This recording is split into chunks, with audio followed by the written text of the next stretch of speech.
¿Cómo están? Hubiéramos querido usar otras estrategias técnicas, pero bueno, espero que ustedes estén leyendo el versículo. Vamos a leer la palabra de Dios. Hechos capítulo 1, versículo 1. Dice en el primer tratado, repito, Hechos capítulo 1, versículo 1. Estamos buscando la Biblia. Dice así la palabra: en el primer tratado, oh Teófilo, hablé acerca de todas las cosas que Jesús comenzó a hacer y a enseñar, hasta el día en que fue recibido arriba, después de haber dado mandamiento por el Espíritu Santo a los apóstoles que había escogido. Y ahora viene este versículo, el versículo 3, Hechos 1:3, que va a ser la base de nuestros pensamientos de estos 20 minutos. A quienes también, después de haber padecido, se presentó vivo con muchas pruebas indubitables, apareciéndoseles durante 40 días y hablándoles acerca del reino de Dios. Es interesante. Yo tuve que hablar sobre Hechos capítulo 1 y focalicé la enseñanza en el mandato del Señor Jesús y también en el hecho de la elección de Matías. Matías fue contado entre los 12 y si bien no hay historia de Matías en la Escritura, en la tradición, por la tradición se sabe que Matías estuvo en Armenia, estuvo en lo que hoy es Georgia, no Estados Unidos sino Rusia, y posiblemente murió en Crimea, en la península de Crimea. Ahí estaba Matías. Pero cuando focalicé en el mandato del Señor Jesús de ir por todo el mundo, recibiréis poder y me seréis testigos, y luego en el tema de Matías, no había visto bien este versículo, el versículo 3. Lo volvemos a leer. A quienes también, después de haber padecido, se presentó vivo con muchas pruebas indubitables, apareciéndoseles durante 40 días y hablándoles acerca del reino de Dios. 40 días. ¿Qué pasó en esos 40 días? Esta es la palabra pruebas en el griego. Es la única vez que está en el Nuevo Testamento esta palabra. Tekmerios, ¿sí? Gracias a Dios no sé hablar griego. Pero es la única vez. Y tiene que ver con pruebas. Quiere decir pruebas. Pruebas especiales. No fruto de testimonios, sino pruebas vivenciales. Y dice que les apareció vivo con pruebas indubitables, muchas pruebas indubitables, pruebas que pasarían cualquier juzgado, cualquier corte suprema. ¿Hacen falta pruebas en un juicio? Bueno, aquí hay pruebas. ¿Cuál es el objetivo? Demostrar que Cristo ha resucitado. ¿Por qué? Porque la resurrección de Cristo es la base de la fe cristiana. Si Cristo no resucitó, dice Pablo, vana es nuestra fe, vana es nuestra predicación. Así que todo lo que estamos haciendo en la congregación y en los lugares donde estemos, todo lo que estamos haciendo no tiene sentido si Cristo no ha resucitado. Pero Cristo ha resucitado. Es lo que dijeron los ángeles. Ha resucitado verdaderamente. Vengan, vean el lugar donde fue puesto el cuerpo del Señor. ¿Qué pasó en esos 40 días? Y déjenme guiarles a través de la Escritura y a través de los relatos, ¿qué pasó en esos 40 días? Los 40 días entre la resurrección y la ascensión. Tenemos el domingo a la mañana, ¿sí? Un ángel remueve la piedra de la tumba de Jesús antes del amanecer. Primer hecho. Hacía falta que un ángel removiera la tumba, la piedra que cubría la tumba, para que el Señor Jesús resucitara. En ninguna manera. Con su cuerpo glorificado, con su cuerpo de gloria, podían verle, podía comer él, pero nada le podía impedir cruzar. Así pasó cuando entró al aposento alto. Pero hacía falta que la piedra fuera revuelta para que se pueda ver adentro que Cristo no está. No está aquí. Ha resucitado, van a decir los ángeles a las mujeres. Las mujeres que seguían a Jesús, ¿ustedes se acuerdan?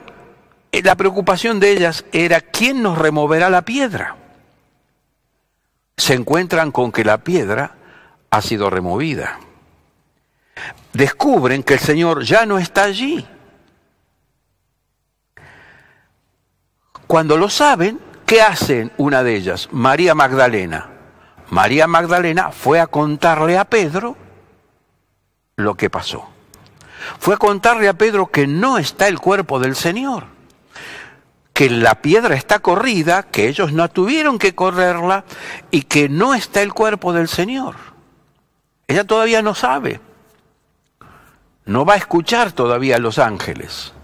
Entonces vuelve corriendo hacia Pedro y le dice a Pedro que el cuerpo del Señor no está. ¿Qué pasa? Mientras tanto, las otras mujeres quedan en la tumba y ahí conversan con los ángeles que se acercan a ellas y le hablan acerca de la resurrección. Mujeres, ¿por qué buscan entre los muertos al que vive? No está aquí, sino que ha resucitado. ¿Quién no está entre ellas? María, que ha ido a buscar a Pedro, ha ido a contarle a Pedro que el cuerpo del Señor no está. Y entonces, ¿qué pasa? Pedro y Juan visitan la tumba de Jesús. ¿Ustedes recuerdan? Juan llega, pero Pedro entra. Y luego los dos están dentro de la tumba y ven el sudario, los lienzos puestos a un costado de manera ordenada. No se lo sacó así nomás. Él salió de ese envoltorio que José de Arimatea y Nicodemo le habían puesto. No podía atarle, así que lo dejó a un costado, bien ordenadito. Para que vean, no me lo llevé. Aquí está. Aquí está el lugar donde fue puesto el Señor. Y eso es lo que le dicen los ángeles a las mujeres. Pero a Pedro y a Juan no le dicen nada. No se le aparecen. Paralelamente, cuando Juan y Pedro se retiran, María se queda allí en el huerto. Y alguien se acerca y le pregunta: mujer, ¿por qué lloras? María no sabe lo que los ángeles le han dicho a las otras mujeres. Y entonces ella mira a este hombre que se le acerca y le dice: porque se han llevado el cuerpo de mi Señor y no sé dónde le han puesto. Estaba angustiada, profundamente triste.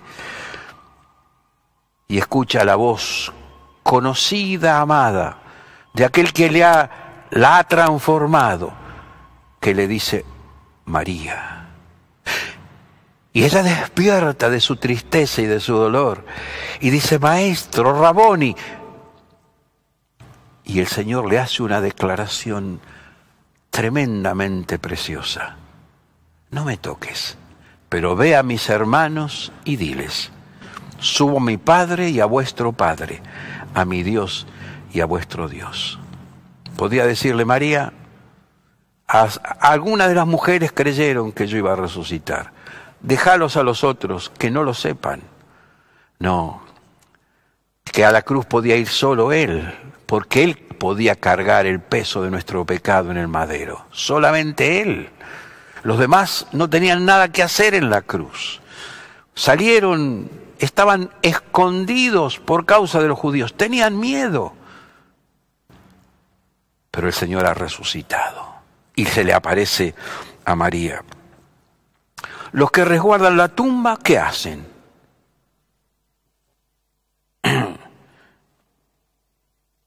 tenemos la segunda aparición. El Señor se le aparece a las otras mujeres, a María, madre de Jacobo, a Salomé y a Juana, se les aparece también.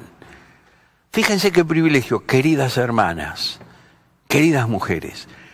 La primera manifestación del Señor resucitado es a una mujer que ha vivido en el pecado, pero ahora está transformada por el Evangelio, y a un grupo de mujeres que le han dedicado la vida a Él. Qué privilegio que tienen las mujeres, ¿sí? A ellas les ha dicho el Señor verdades tremendas. A la samaritana le dijo, Dios es espíritu, y está buscando adoradores que le adoren en espíritu y en verdad. A Marta le dice, yo soy la resurrección y la vida. Precioso lugar, el de las mujeres, en la iglesia y por sobre todas las cosas, en el corazón del Señor. Pero aparecen ahí los soldados que resguardan la tumba. ¿Qué ha pasado con ellos? Eran 16 soldados romanos, 4 en fondo, 4. Querían correr la piedra, necesitaban lograr que los soldados romanos salieran. Los discípulos de ninguna manera podían acercarse, era la guardia romana la que Pilatos había dado. Pero se van asustados porque un ángel movió la piedra del sepulcro. Y fueron sobornados y contaron la historia que se contó en aquel tiempo, que los discípulos habían venido a robar el cuerpo del Señor. Y luego vuelve a aparecer el Señor. Ahora le aparece a Pedro. 1 Corintios capítulo 15 dice que apareció a Cefas. Apareció a Cefas. Qué privilegio, Pedro. De los discípulos fue el primero que recibió la aparición del Señor. Qué privilegio. ¿Cómo? Es que fue el último que se alejó del Señor. Porque, si ustedes recuerdan, todos los discípulos dejan al Señor y Pedro sigue atrás del Señor, aunque se asustó y negó al Señor 3 veces. Y ahora, habiendo sido el último que lo vio, ahora es el primero que lo ve. Y Pedro se aparece el Señor Jesús se aparece a Pedro para que le vea resucitado. Porque este es el mensaje que va a tener que compartir. Cristo ha resucitado verdaderamente. Llega el domingo a la tarde, ¿sí?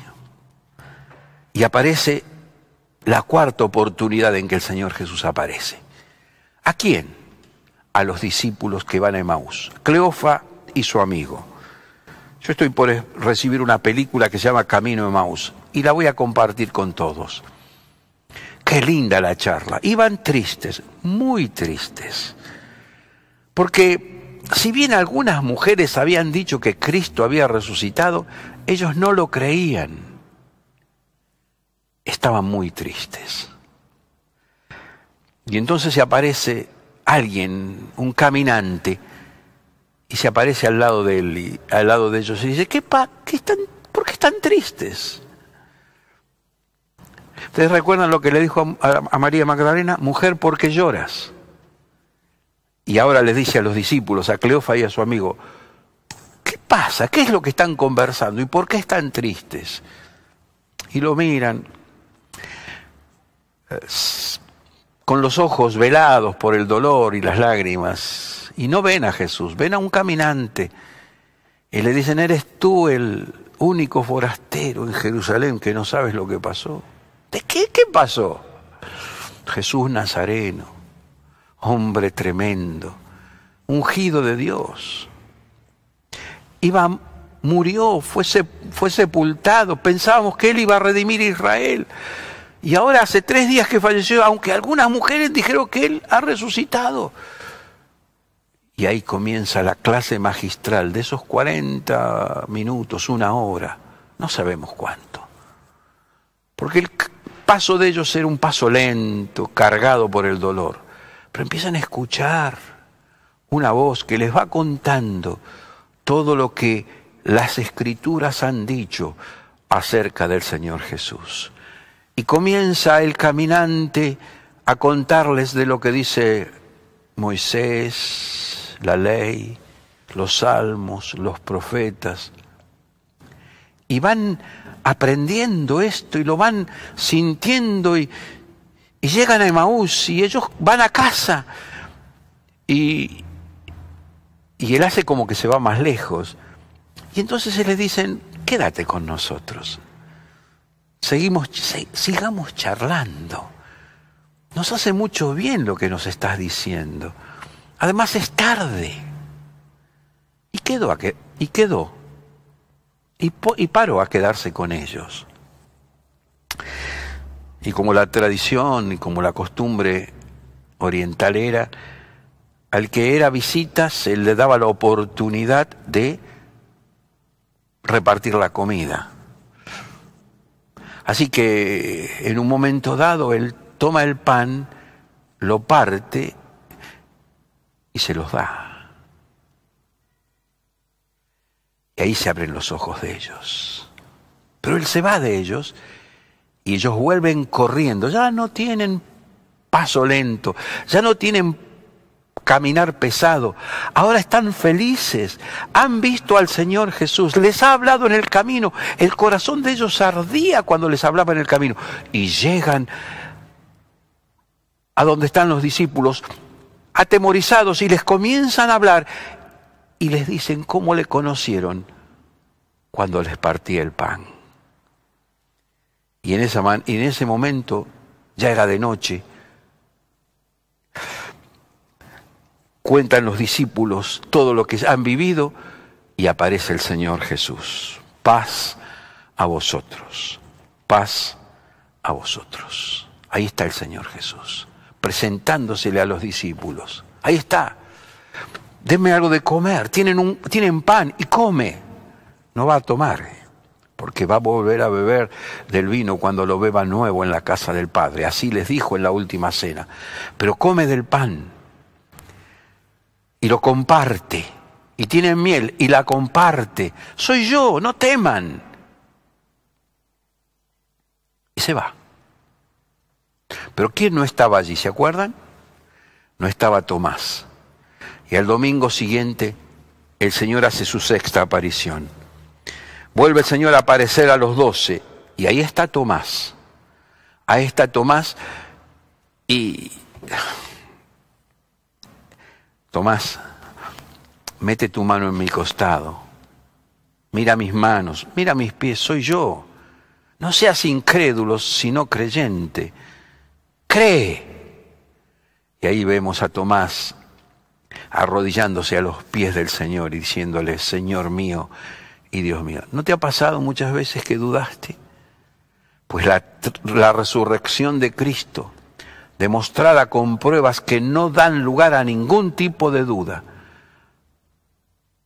te dice a vos y me dice a mí, no dudes, yo soy el que vivo y muerto fui, y aquí que vivo por los siglos de los siglos. Su séptima aparición fue en los siguientes 32 días. Su séptima aparición fue a los 7 discípulos junto al mar de Galilea. Fue muy especial este momento. Ellos habían ido a pescar, no pescaron nada, y aparece un hombre ahí, una figura ahí en la costa. Y escuchan una voz, hijitos, ¿tenéis algo de comer? No, sí, fracasamos. Toda la noche estuvimos pescando, somos expertos pescadores y no pescamos nada. Echen la red a la derecha. Echaron la red a la derecha y se llenó la red. Y Juan dice, es el Señor. Y Pedro se lanza al agua, así como estaba, desnudo, se tira al agua para llegar a donde está el Señor. Llegan ellos y hay pan, hay fuego, hay un pez. Ahí hay comida, traigan de ustedes.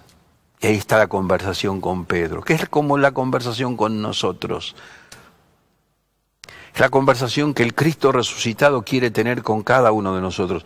¿Me amas? ¿Me amas? ¿Me amas? Y nosotros le amamos. Le amamos a Él porque Él nos amó primero. Y tenemos que crecer en amarle. Por eso es tan importante conocerle, para poder amarle más. Es lo que Dios quiere de cada uno de nosotros. Luego el Señor se aparece a los 500. Eso lo va a decir, está en Mateo, está en Marcos y está en 1 Corintios. También allí cuando Pablo hace la descripción de las apariciones del Señor. 500 incluidos a los 11. No eran los 11 solos, podían estar engañando ellos. No eran un grupito de mujeres, eran 500 que ven al Señor Jesús resucitado y conversan con el Señor Jesús, porque en esos 40 días estuvieron hablando del reino de los cielos. Estuvieron hablando del reino de los cielos, del propósito de Dios.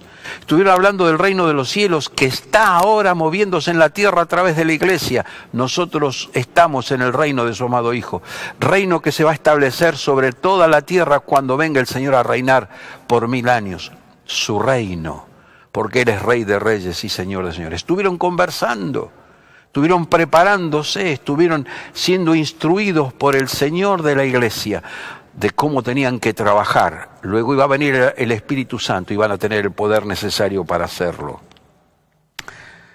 Pero de 500 el Señor aparece a una persona en especial, a Jacobo, a su hermano.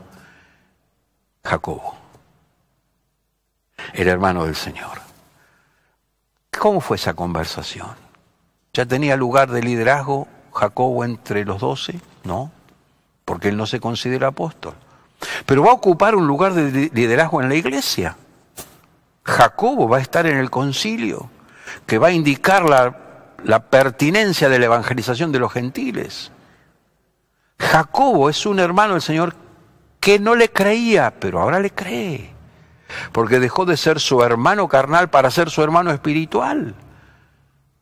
En Jacobo estamos todos nosotros, que no creemos muchas veces, pero a los cuales a nosotros, como a Jacobo, el Señor nos dice, metete en el negocio. Quizás Jacobo fue el hermano al cual el Señor le dejó el negocio de la construcción, de la carpintería, la empresa constructora. Pero ahora le dice, Jacobo, vení para la otra construcción.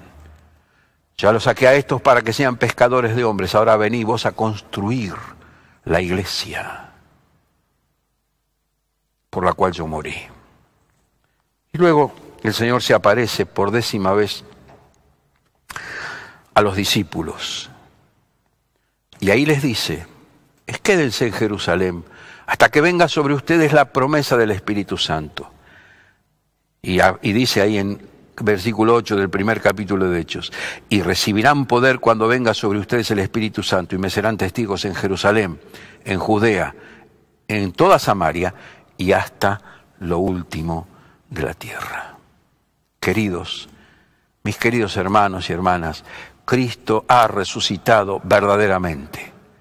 Cristo vive, y lo que le da sentido a nuestra vida, y lo que le da sentido a nuestro servicio, y lo que le da esperanza a nuestra familia, a nuestro trabajo, es que Cristo vive y Cristo va a volver.